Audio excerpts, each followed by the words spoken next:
네, 오늘의 정치권 이슈를 박수현 전 민주당 의원, 민현주 전 새누리당 의원과 함께 짚어보겠습니다. 안녕하십니까? 안녕하십니까? 안녕하세요. 네, 본격적인 대담에 앞서서 박가영 앵커가 준비한 숫자로 읽는 1번지를 통해서 오늘의 주제 숫자부터 만나보시죠. 네, 숫자로 읽는 1번지입니다. 오늘의 숫자는 1입니다. 표창장 위조 혐의로 기소된 조국 전 장관의 부인 정경심 교수의 재판이 첫날인 공판 준비 기일부터 팽팽했습니다. 사건 기록 열람과 복사를 두고 검찰 측과 정 교수 측의 날선 공방이 벌어졌는데요.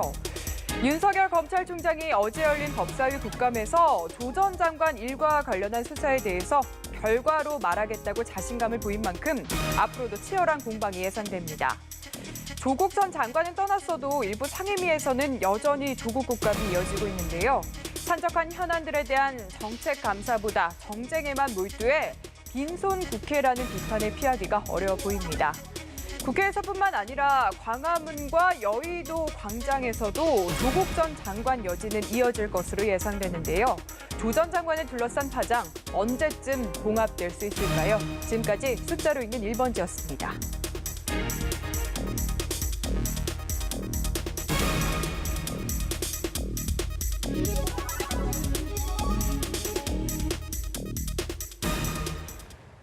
네, 20대 국회가 이제 얼마 남진 않았습니다. 6개월 남은 상황에서 지금 박가영 앵커가 얘기한 것처럼 또 빈손 국회라는 또 그런 비판들이 나오고 있습니다.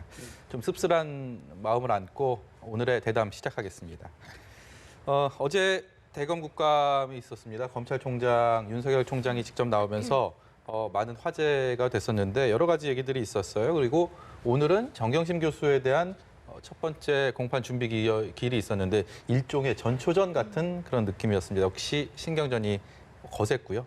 어제 윤석열 총장에 대해서 여러 가지 얘기가 있었지만 특히 조국 전 장관 일가에 대한 수사 이 과정에 대해서 뭐 여야의 어떤 지적 이런 것들이 확연하게 엇갈렸는데 어떻게 보셨습니까? 예, 어제 뭐 전체를 다 보지는 못했습니다만 어제 국감을 보면서 저는 이제 윤석열 사무총장, 검찰총장이 네. 굉장히 자신감 있게 조리 있게 말을 하는 그런 네. 모습을 보여줬단 말이에요. 그걸 보면서 저는 이런 생각을 했어요. 야, 검찰의 저 자신감, 그들 나름대로는 정의감을 표현하고 싶었을 겁니다. 네. 그러나 그 이면에는 역시 모든 권한, 칼은 우리가 가지고 있어. 정말 꼼짝하지 마라고 하는 그런 어떤 뉘앙스를 확실하게 보이는 것이 아닌가라고 하는 그런 생각을 가지고 저는 봤거든요. 예. 그러면서도 어제 좀 아쉬웠던 것은 이미 윤석열 총장에게 제기됐던 한겨레 신문이 보도했던 그런 내용들이 사실관계가 좀 해소가 된 측면이 있으니 한겨레 신문에 대한 고소를 취하는 것이 어떠냐라고 하는 그런 의원들의 질의가 또 이어졌단 말입니다. 예. 거기에 대해서 윤석열 총장이 발끈하면서 한겨레로부터 사과는 받아야 되겠다 이런 이야기를 하지 않았습니까? 근데 하여튼 저는 그 부분을 굉장히 재밌게 봤는데 그 부분에서 저는 윤석열 총장과 검찰에게 하고 싶은 말이 있습니다. 예. 당신들이 어떤 혐의가 그렇게 흘려져서 언론으로 보도가 돼가지고 당신들이 피해가 보는 것에 대해서는 그렇게 발끈하면서 조국 가족이나 또 조국 가족이 아니다 하더라도 일반 국민들의 피해 사실에 대해서는 그렇게 적나라하게 유출이 되면서 그렇게 피해를 보게 하는 그런 것에 대해서 입장이 바뀌어 보니 어떠냐라고 한번 물어보고 싶은 생각이 들더라고요. 예, 어쨌든 어제 이제 그런 일이 있었고 오늘은 지금 말씀하신 대로 정경심 교수에 대한 이제 공판 준비기일 첫 번째가 열렸지 않습니까? 그런데 네. 재미있는 것은 양측 다 정경심 교수 측도 그렇고 검찰 측도 그렇고 공판 준비기일 연기를 요청했단 말입니다. 그런데 예. 법원이 그걸 받아들이지 안 받았죠. 않고 오늘 강행을 한 것이에요. 저는 이렇게 생각합니다. 역시 검찰이 이 표창장 문제를 가지고는 좀 무리하게 기소를 했다.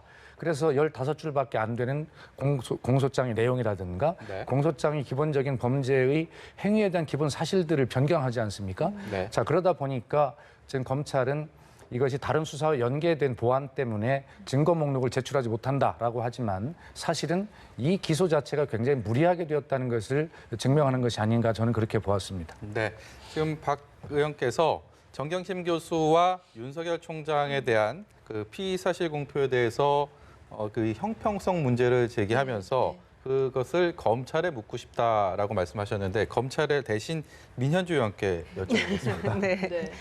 저는 뭐 이제 수사 관련된 상황에서 특히 어제 국감에서도 윤석열 총장이 굉장히 말조심을 하는 모습을 보였지 않습니까? 네. 여러 차례 질문에 대해서 지금 수사 중인 상황이라 답변 못 드린다. 지금 이 말씀을 드리면 수사 내용이 유출될 수 있다. 피의 사실 공표가 된다. 그래서 종심하는 모습을 보였는데 이제 오늘 첫 재판 절차가 시작됐습니다. 네. 근데 물론 15분 만에 끝났고 향후 일정만 이제 정리하고 끝났다고 하는데요. 말씀하신 대로 우리 박 의원님께서 말씀하신 대로 정경심 교수 쪽이나 아니면 검찰 쪽이나 다 연기를 요청했는데도 불구하고 진행이 됐어요. 그래서 이 관련해서 보니까 이제 검찰에서 사실은 이 피의사실 공표라고 직접 할 수 있는 부분들은 좀 작았던 것 같고요. 오히려 이제 조국 장관의 전 장관이죠. 장관의 네. 가족들이나 그 관련된 주변 인물들이 개인적인 인터뷰를 통해서 오히려 그 수사 과정이나 그 내용들이 좀 많이 알려졌던 게 아닌가라는 생각이 들고 네. 또 조금 걱정되는 부분은 검찰과 이제 피의자 쪽 정경심 교수 쪽에서 모두 다 이제 연기를 요청했는데 불구하고 재판이 진행됐다는 거는 약간 이제 지난번에 구속영장 청구가 기각된 것도 있었고요. 그 사건도 법원 주도에 좀 이 재판이 이루어지는 것이 아닌가, 법원이 좀 이 관련해서 좀 주도권을 잡고 나가려고 하는 것이 아닌가라는 점이 들어서 물론 이게 공정하고 절차대로 진행이 된다라는 믿음은 갖고 있지만 이 부분에 대해서는 조금 좀 주목해서 봐야 될 필요가 있다라고 생각을 합니다. 법원이 너무 앞서가거나 아니면 이거 관련해서 주도권을 잡으려고 하는 것은 좀 위험하지 않나라는 생각이 듭니다. 네. 그리고 오늘까지 워낙 화제가 되고 있고 네. 박 의원께서도 조금 전에 언급을 해주셔서 어제 법사위 대검 국감 이야기를 좀 네, 해봐야 될 네. 것 같은데요. 중간중간 좀 재밌게 들었던 부분도 많은 것 같고 지금 박 전 의원께서는 그 얘기를 하셨어요. 한겨레 보도에 네, 대해서 네, 네. 지금 사과를 받아야 할 고소를 취하겠다. 네, 네. 어떤 부분 가장 인상 깊게 보셨습니까? 그러니까 저도 사실은 이제 한두 장면을 꼽는다라고 하면은 이제 그 두 장면을 꼽는다라고 하면 박 의원님께서 말씀하신 그 장면도 포함이 되는데요. 굳이 첫 번째로 하나를 꼽는다라고 하면 저는 박지원 의원님하고 윤석열 총장이 이제 질의응답에서 공방을 벌였던 부분인데 이제 제가 재밌는 거 갑자기 윤석열 총장이 그러셨죠. 의원님 공개적인 자리에서 어느 특정인을 보호하시는 듯한 말씀 자꾸 하시는데 그러니까 굉장히 불편하다는 표정으로 목소리 높여가면서 얘기했거든요. 네. 사실은 법사위를 제가 여러 차례 보는데 박지원 의원님 앞에서 그렇게 큰 소리로 당당하게 말씀하시는 사실은 검찰이나 관련 분들이 없으세요. 부처분들이. 그런데 아마 이제 윤석열 총장 입장에서 상당히 부담이 됐을 겁니다. 그래서 이제 현역 의원들 패스트트랙 관련해서 왜 빨리 조사 안 하냐, 수사 안 하냐라는 지점에 대해서 이제 윤석열 총장이 같이 비교하니까 부당하다라는 측면에서 이야기를 했는데 이 부분에 대해서는 윤석열 총장의 말씀이 상당히 저는 적합한 것 같고요. 박지원 의원님께서는 뭐 오늘 아침에 내가 일부러 져준 거다 이제 이렇게 유도하기 위해서라고 말씀은 하시지만 네. 사실은 내심 상당히 당황하지 않으셨을까라는 생각이 듭니다. 네. 저는 그 부분도 눈에 띄었습니다. 이철희 의원 같은 경우에 어느 정부 때 검찰의 중립성이 보장이 됐느냐, 뭐 그런 얘기를 했는데 거기에 대해서 윤석열 총장이 MB 정부를 얘기했단 말이죠. 전혀 질문의 의도라고 생각은 되지 않는데 당시 뭐 이상득 전 의원 친형인 그리고 박영준 차관 등 그 측근 수사에 대해서 본인이 대검에 있을 때 그렇게 거리낌 없이 수사를 하는데 어려움이 없었다. 뭐 이런 취지로 얘기를 하면서 또 이후에 이게 일종의 해프닝 비슷하게도 되고 여러 가지 회자가 되니까 대검에서 관련된 입장을 오늘 또 냈습니다. 현 정부까지 소회를 말하려다가 답변이 중단이 됐다. 이런 그냥 단순한 해프닝으로 봐도 되겠습니까? 예, 뭐 지금 정리를 제가 드릴 말씀을 다 해주셨는데, 네. 예, 저기에서 이제 윤석열 검찰총장이 아마 더 정확하게 그 자리에서 정리를 했어야 된다고 봅니다. 오늘 대검이 밝힌 입장대로 현 정부의 그 정말 정치 중립적인 입장까지를 이야기를 하려고 했지만 그 질문한 의원이 발언을 끊고 자기 이야기를 하는 바람에 이명박 정부가 쿨하게 대처하더라라고 하는 데에서 마치 끝났다 이렇게 이제 이야기를 했는데 그것은 다 지난 이야기죠. 오늘 이야기에 무슨 소용이 있습니까?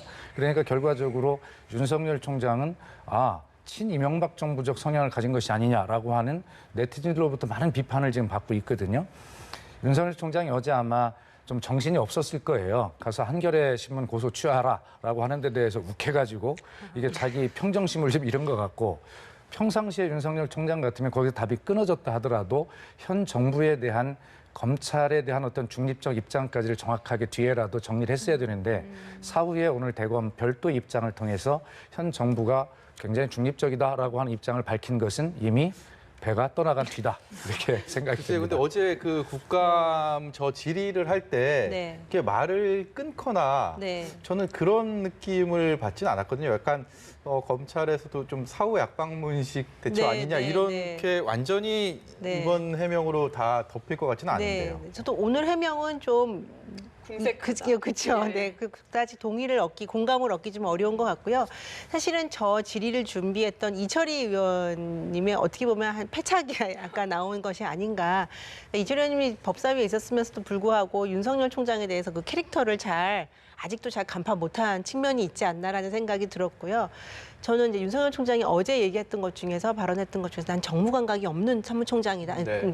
검찰총장이다라고 말씀하셨는데 저는 이제까지 이렇게 정무 감각이 있었던 검찰총장이 또 있나라는 생각이 들 정도로 어제 답변을 보면은 특히 어제 이제 이 관련해서 이제 문제가 되고 국민들의 관심을 끄는 부분이 하필 이명박 전 대통령께서 뭐 그렇게 하셨을 수 있다라고 저는 뭐 그 답변할 수 있다고 생각합니다. 근데 한 예로 든 것이 이제 이상득 그 형님이죠. 전 부의장님이시나 이런 부분들을 들었다는 것에서 지금 상황에서 상당히 중의적인 의미가 있는 것이 아닌가라는 오해를 불러일으키기 충분했습니다. 왜냐하면 지금 조국 전 장관과 그 가족들 관련돼서 수사가 진행되고 있고요. 많은 뭐 여러 가지 카더라 통신으로도 이야기들이 많이 나오는 상황에서 왜 하필 전 대통령이 자기 최측근에 대해서 수사를 하는 것에 대해서도 전혀 간섭하지 않았다라는 걸 강조했을까? 라는 측면에서는 많은 국민들께서 중의적인 어법이 있는 것이 아닌가라고 오해하기에 충분했다라는 생각이 듭니다. 그 속은 윤석열 총장만이 정확히 알고 있겠죠. 예. 네.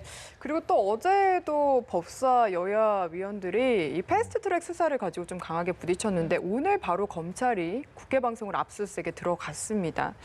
이게 뭐 원칙대로 패스트트랙 수사를 해야 하고 또 한국당 의원들도 조사를 받아야 한다 이런 이야기는 저희가 너무 많이 들어서요. 좀 앞으로 어떻게 실제적으로 될 거라고 예상을 하시는지를 좀 듣고 싶거든요. 예, 어제 윤석열 총장이 이제 그 질문을 많이 받고 한번 지켜보면 안다. 법과 원칙대로 한다는 입장을 강하게 이제 밝힌 다음에 오늘 국회 방송에 대한 압수수색이 이루어졌고 들리는 소식에 의하면 추가적인 영상을 확보했다. 이렇게 네. 이야기를 하고 있거든요. 근데 사실 국회 방송이라는 것은 국회에서 일어나는 모든 일들에 대해서 가장 많은 동영상 자료를 가지고 있을 겁니다. 그런 국회 방송에 대해서 어제 대검 국감이 끝나고 오늘 압수수색을 했다라고 네. 하는 것은 좀 이해가 되지 않죠. 당연히 어제 국감이 오늘의 압수수색에 영향을 미쳤다라고 볼 수밖에 없는 그런 상황입니다. 예. 그럼 어쨌든 이 문제는 윤석열 총장이 조국 전 장관의 가족 수사에 굉장히 그 편향적이다라는 오해를 일부에서 받고 있다면 그것을 예를 들어 상쇄하기 위해서도 이 문제는 강하게 우선 대처할 가능성이 저는 있다고 봅니다. 네. 그렇지 않으면 윤석열 총장이 검찰을 중립적이다라고 하는 그런 자기 주장을 지킬 수가 없게 되거든요. 네. 그래서 어쨌든 그런 측면에서 오늘 국회 방송에 대한 압수수색을 했다라고는 보여지지만 이미 이 자체도 왜 그렇게 많은 정보가 있을 국회 방송을 이렇게 늦게 압수수색을 하는가. 조국 수사처럼 그렇게 빨리 압수수색하고 먼지털이식으로 한다면 국회 방송은 진작에 압수수색이 됐어야 한다라고 말씀을 드리고 이참에 말씀을 드리고 싶으면 그렇게 어떤 그 정치권의 요구나 이런 상황에 의해서 움직이는 검찰의 모습을 저는 오늘은 보여줬다고 생각을 합니다. 이 국회 방송 압수수색은 진작에 이루어졌어야 된다고 생각합니다. 조금 생각을 제가 의원님 말씀 듣고 나니까 일반적인 압수수색이라 하면 사건 초기에 증거 자료를 확보하기 위해서 이루어지는 게 대부분인데 국회 방송 같은 경우는 일반적인 압수수색을 당하는 곳으로 지목을 하기에는 어떤 증거인멸의 우려, 그러니까 시적인 문제가 조금 더 자유롭지 않나, 뭐 이렇게 검찰 쪽에서는 얘기를 할 수 있는 충분한 근거가 될 것 같은데. 그렇진 않죠. 검찰이 그런 것을 자의적으로 판단해서는 안 되고요. 지금 말씀드렸듯이 오늘도 추가적인 동영상을 확보했다라고 이야기를 하지 않습니까? 네. 그만큼 정보가 가장 많이 담겨 있는 곳이기 때문에 압수수색을 하려면 그럼에도 불구하고 가장 먼저 압수수색의 대상이 되는 곳이어야 한다는 것이 제 주장인 것이죠. 네, 예. 검찰의 책임론을 제기하셨습니다. 네. 임 의원께서 뭐 별다른 의견은 없으십니까? 뭐 패스트트랙 관련해서는 사실은 검찰이 강공을 펼칠 것이다라는 건 이미 예측이 되어 왔습니다. 예상이 예. 되어 왔었고요. 그리고 한국당 입장에서도 사실 피해가기가 매우 어려운 상황까지 왔다고 생각을 합니다. 그 말씀하신 대로 조 전 장관에 대해서 특히 그 일가들까지 포함해서 아주 포괄적인 수사를 강도 높게 했을 때부터 이미 패스트트랙 관련해서도 그 못지않은 강도 높은 조사가 이루어질 수밖에 없겠구나라는 거는 정치권에서 이미 이제 예견돼 왔던 거고요. 예. 다만 이제 이 패스트트랙 관련해서는 그 전 단계에서 국회 차원에서 정치적으로 해결할 수 있지 않았나라는 이야기들이 많았었어요. 사실은 그런 기대도 일말 있었고요. 왜냐하면 뭐 한국당을 편든다는 뜻이 아니라 이거는 여야의 문제고 국회의 문제이기 때문에 일정 부분은 정치적으로 해결할 수 있는 부분이 있지 않을까, 타협할 수 있는 부분이 있지 않을까 했는데 조 전 장관 관련된 수사를 하는 걸 보면서 검찰이 그 칼의 속도를 늦추지 않겠구나라는 생각이 들었고요. 네. 오늘 국회 방송 압수수색 같은 경우에는 정말 그 정경심 교수의 그 때와 마찬가지로 그냥 기소를 할 수도 있는 그런 자료를 증거 자료를 확실하게 보완하기 위한 한 일말의 조치가 아닌가라는 그런 예상도 한번 해봅니다. 조사 네. 없이 기소를 할 수도 네, 있다고 네, 보시는 네. 거네요. 저는 민현주 의원님 말씀에 뭐 전적으로 부인하는 것은 아닙니다만 이 패스트트랙을 놓고 보는 것은 초유일 아닙니까? 근데 이것이 굉장히 분기점이 저는 된다고 생각합니다. 지금 이런 것들을 여야의 어떤 정치적인 어떤 타결로 이렇게 해결하고 가야 된다라고 하는 것, 물론 국민을 덜 불안하게 하고 좀 잘하는 정치의 모습을 그런 측면으로 할 수도 있겠지만, 네. 그러나 이것은 정말 동물국회나 식물국회가 아닌 일하는 국회를 만들고자 하는 그런 국회 선진화법 등 이런 것들을 정신을 담아서 우리 국회가 만든 법이에요. 네. 실정법입니다. 그것을 정말 저렇게 위반해놓고 정치적으로 타결한다라고 하는 것은 국민들 보시기에 정치인들은 저렇게 하는구나라고 하는 오히려 정치에 대한 불신을 더 불러일으킬 수 있는 그런 요소이기 때문에 네. 이것은 첫 번째 사례이고 굉장히 또 많은 영향을 미치는 것입니다. 상징적인 것이 되어 있고요. 그래서 정말 앞으로는 일하는 국회, 실력 국회, 이런 국회의 모습을 만들기 위해서라도 이것은 정말로 법과 원칙에 따라서 정확하게 대응하는 것이 저는 국민의 신뢰를 1%라도 회복하는 길이다. 저는 그렇게 생각을 합니다. 네. 네. 화제를 좀 바꿔보겠습니다. 법무부 장관 자리가 공석입니다. 조국 장관이 전 장관이 사퇴를 하면서 과연 누가 법무부 장관에 오를 것이냐라는 함합평들이 계속 있는데 처음에 전해철 의원, 그러니까 문재인 정부의 3철 중에 한 명으로 꼽히는 전해철 의원의 내정설이 퍼져나가고 본인은 부인했습니다. 근데 약간 기류가 조금 바뀌었습니다. 일단 전해철 의원의 얘기부터 듣고 말씀 이어가도록 하겠습니다. 당과 국회에서 역할을 해야 되고 또 필요한 일이 있다고 생각을 합니다. 근데 다만 더 중요한 것은 문재인 정부 성공이고 또 문재인 정부 성공을 위해서 필요한 일을 해야 된다라는 이야기가 많이 있어서 고민 중에 또 고심 중에 있는 거고요. 검찰 개혁을 포함해서 문재인 정부 성공이 중요하고 또 그런 과정에서 제가 해야 될 역할이라면 제가 어떻게 피할 수가 있겠습니까? 네, 내년 총선 출마를 하겠다는 의지를 밝혀왔던 전해철 의원이 확정된 것은 없지만 다만 문재인 정부의 성공을 위해서는 필요한 일은 하겠다라는 식으로 사실 저 정도면 많은 정치권에서는 어떤 의미가 담겨 있다라는 네. 걸 유추할 수 있는 네. 충분한 얘기를 했는데 결국은 전해철 의원 쪽으로 만약에 가게 된다면 그게 네. 어떤 의미가 있다고 보십니까? 우선 제가 좀 먼저 말씀을 좀 드려보면 네.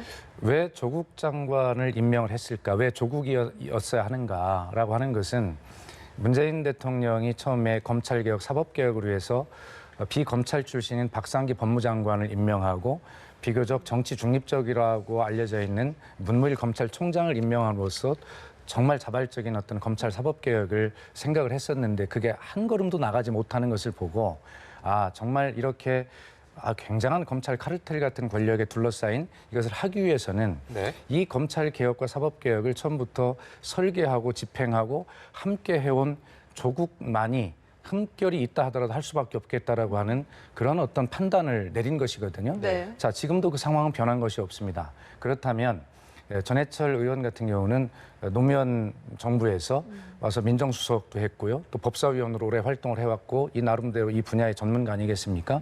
또 노무현 정부, 문재인 정부로 이어지는 검찰 사법개혁의 그런 필요성과 흐름을 충분하게 잘 이해하고 있는 사람입니다. 네. 그렇기 때문에 문제가 있어도 조국이어야만 한다고 주장한 문재인 대통령 입장에서 보면 그래도 전해철 의원이 이 일을 해냈을지 않을까라고 하는 그런 마음은 있을 겁니다. 네. 그러나 잘 아시겠습니다만 또 전해철 의원이 저런 기류가 변했다고 해서 청와대 인사라고 하는 것이 그렇게 되는 법이 절대 아직 없습니다. 모르죠. 예. 지금 우리 민현주 의원님하고도 들어오기 전에 이야기를 했습니다만 청문회 제도가 시퍼렇게 살아있는 한에서는 자기도 모르는 어떤 문제가 있을지도 모르고요. 그렇기 때문에 청와대 인사 검증은 정말 누가 유력하다고 해서 그대로 된 적이 거의 한 번도 없습니다. 네. 늘 보면 정확한 기준은 본인의 뜻이 어떻게 변했든 본인의 능력이 어떻게 있든 간에 청와대의 인사 검증 또 국민의 눈높이의 검증에 맞는 사람이 유력하다. 저는 그렇게 보는 것이죠. 인사청문회를 생각하면 더더욱 현역 의원 불필을 네, 무시할 네. 수 없을 것 같은데요. 네, 현실적으로 가장 빨리, 가장 편하게, 쉽게, 무난하게 임명할 수 있는 카드라고 생각을 해요. 소위 말해서 쉬운 카드, 문재인 대통령 입장에서는 가장 쉬운 카드가 전해철 의원이 아닐까라는 생각이 들고요. 전해철 의원이 개인의 사사로운 그 앞으로 향후 계획, 사사롭진 않지만 저 개인에겐 중요하겠지만 좀 개인의 계획을 내세워서 내가 법무장관은 가지 않겠다라고 하기에는 지금 상황이 그렇게 문 대통령에게 호의적이진 않기 때문에 거절하기 어려운 카드로는 볼 수 있는데요. 네. 국민들에게 감동을 주는 인선으로 보기에는 조금 미흡하지 않나라는 생각은 듭니다. 네. 감동은 어떤 쪽에서 받을 수 있을까요? 글쎄요, 지금 이제 조국 전 장관 관련해서 워낙 이슈가 컸지 않습니까? 물론 어제 오늘 나온 여론조사가 상반된 여론조사가 나왔어요. 한쪽에서는 오른 걸로 나오고 네. 한쪽에서는 더 떨어지는 걸로 나왔는데요.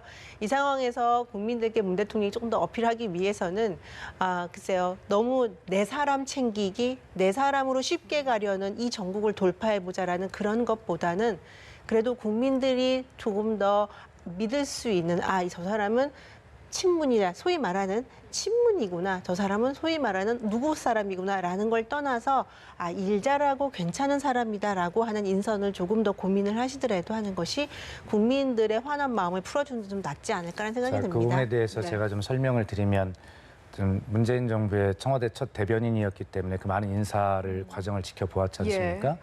그러면서 제가 본능적으로 좀 느끼는 것은 아마 어떤 정부든 초기에는 그 정부의 정책 철학을 온전히 가지고 있는 이런 사람들로 굉장히 개혁 드라이브를 거는 것이 맞고요. 네. 지금 이제 임기 3년 차를 향해서 가고 있는 문재인 정부의 이 개각은 사실은 그런 어떤 정치 철학이 맞는 그런 개각보다는 어떤 테크노크라트 같은 이런 사람들, 전문성을 가진 전문가들로 하여금 좀 안정성을 도모한 다음에 이제 다음 선거를 앞두고 다시 어떤 측근들을 기용하는 이런 어떤 인사 패턴이 맞을 겁니다. 그러나 이번 법무장관만큼은 단 그러한 일반적인 인사 패턴에 맞출 수는 없다라는 것을 거듭 강조하고 있어요.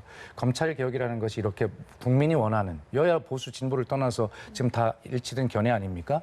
그렇다면 이것을 확실하게 해낼 수 있는 법무부 장관만큼은 그런 일반적인 인사 패턴을 떠나서 그것을 네. 측근 인사다, 친문 인사다 하지 말고 확실하게 해낼 수 있는 그런 후보가 여기에 적합하다. 저는 그렇게 봅니다. 청와대 계셨던 얘기를 하셔서 하나 이것도 좀 여쭤보고 싶어요. 이낙연 국무총리 거취 문제 계속 이야기를 나오는데 어제 국감에서 정운현 비서실장이 연말까지는 사퇴하지 않는다 이렇게 답을 또 했더라고요. 어떻게 보고 계십니까? 예, 이낙연 총리가 굉장히 최장수 총리를 기록하고 있고 새 기록을 경신할 가능성이 이제 있는 것이고요. 근데 그것은 문재인 대통령님의 인사 스타일과 굉장히 맞아 있습니다. 문재인 대통령께서는 아마 제가 알기로 일을 정말 잘하고 그렇다면 5년도 함께 이렇게 보장할 그런 인사 스타일로 저는 알고 있습니다. 예. 그러나 이낙연 총리는 아마 지금 당의 상황을 보면 일단 총선에서 집권 당이 패배를 만약 한다면 본인에게도 정치적 미래가 없는 것 아니겠습니까? 네. 그렇기 때문에 분명히 당이 이낙연 총리에게 어떤 대권 주자 후보 선호도 1위를 달리고 있는 것이니까요. 역할을 해서 총선에 만약 승리한다면 확실하게 당내 대권 주자를 굳힐 수 있는 그런 기회도 또 되는 것이죠. 예. 네. 그리고 만약에 당이 어려울 때 당의 호출이 있었는데 이낙연 총리가 그것을 응답하지 않았다. 그러면 당원들로부터 또 굉장히 비판에 직면할 가능성이 있습니다. 저는 개인적으로 보면 기왕의 대권 후보로서의 뜻이 있다면 이렇게 당이 어려울 때 역할을 하고 어떤 정부라고 하는 그런 보호막 안에서의 위치보다는 네. 광야에 나와서 쉽게 비바람도 맞아보고 정말 이렇게 하면서 본인의 능력을 한번 검증받고 증명하는 이러한 과정들이 저는 맞겠다 이렇게 보고 있는데 이제 본인은 어떤 생각을 하고 있는지 그것은 정말 아무도 알 수가 없는 일입니다. 네, 제가 하나만 수정하겠습니다. 제가 어제라고 했는데 오늘 정보위 국감이네요. 네. 조국 전 장관 사퇴로 끝난 줄 알았는데 네. 자유한국당이 다시 광장의 정치를 네. 재개한다고 합니다. 내일인데요. 네. 공수처법 그리고 선거법 개정 이 패스트트랙 안건에 대해서 일종의 장애 여론전을 하겠다라는 네. 건데 이거 네. 어떻게 봐야 됩니까? 이제 조국 전 장관 사태에 대해서 어느 정도 좀 지나가고 있고요. 어제 윤석열 총장이 이제 소신 있게 아주 강하게 발언을 했죠. 수사와 관련해서는 적법하게 원칙대로 하겠다라고 해서 사실은 국민들께서 일정 부분 안심하시는 것 같고요. 그런데 이제 다시 한국당이 장외 집회를 하겠다, 대규모 동원이라는 이제 이야기까지 나오고 있습니다. 지금 한국당의 그 대규모 장외 집회는 저는 시의적절하지 않은 결단으로 보고요. 예. 지금은 사실은 이번 국감이 조국 전 장관 사태가 워낙 중요한 사태였기 때문에 그 관련해서 모든 상임위가 관련된 이슈에 묻혀 있었습니다. 그것까지는 뭐 국민들에게 의혹을 풀어준다는 입장에서도 저는 뭐 더 이상 비판하고 싶지는 않지만요. 이제는 한국당이 관련된 민생 관련해서 조금 더 목소리를 낼 때라고 생각합니다. 특히 제1야당 아니겠습니까? 제1야당이 국정감사에서 민생 관련된 주도권을 못 쥔다면 사실은 제1야당의 존재감 자체가 굉장히 약해질 수밖에 없고요.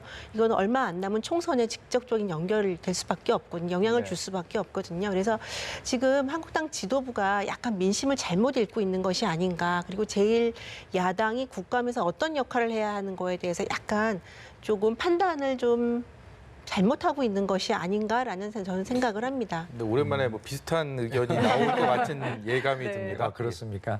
저는 민주당으로서는 좋은 파트너를 만났다 이렇게 생각합니다.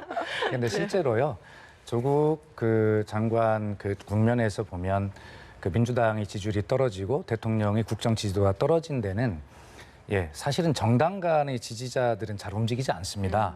중도층이 이동하는 것이거든요. 그렇죠. 예. 중도층은 어떤 신념이나 이념에 의한 이런 것보다는 주로 민생, 생활 이슈 이런 것들을 가지고 움직이는 경향이 많습니다. 그렇다면 조국 장관 사태 이후로 민주당의 지지율이 회복이 되고 대통령의 국정 지지도가 다시 회복이 되고 있는 것은 그 조사를 분석해 보면 중도층이 다시 이동하고 있거든요. 내일 자유한국당이 대규모 저런 집회를 할 때는 중도층의 복귀를, 민주당 쪽으로의 복귀를 더욱 가속화할 것이다. 이런 생각을 가지게 되고요. 지금 자유한국당이 각 지역위원회, 현역 국회의원들에게 400명, 300명 이렇게 동원령을 내리고 가서 현장에 사진을 찍어 보고하라는 것 등의 저런 것들을 하고 있는데 사실은 저런 곳에 힘을 쓸 때 사실은 중도층, 국민들의 마음을 잡을 수 있는 그런 국회로 돌아와서의 예를 들어 문재인 정부의 그런 어떤 국정 기조를 전환하라. 그럼 국회에서 해줘야 광장에서 합니까? 그리고 결과적으로 예측했듯이 조국 장관을 낙마시킨 뒤로는 문재인 정권 흔들기가 시작될 것이다라고 저희가 예상을 하고 있었는데 바로 그러한 일을 지금 하고 있는 것입니다. 그러나 그렇게 흔들릴 정권이 아닙니다. 국민이 그렇게 어리석지 않습니다. 네. 저는 더구나 국정감사가 진행되는 와중에 제1야당이 밖에서 동원에 의한 동원 집회를 저렇게 한다는 것은 국민의 마음으로부터 더욱더 멀어지는 일이다라고 그렇게 확신합니다. 네, 그러니까요. 지금 이제 조국 전 장관이 사퇴한 이후에 민심이 어떻게 움직일지 많은 분들 궁금해하실 것 같아서요. 저희가 잠시 뒤에 이슈풀풀에서 자세히 짚어보도록 하겠고요. 두 분은 여기서 보내드리겠습니다. 박수현 전 민주당 의원, 민현주 전 국회의원과 함께했습니다. 감사합니다.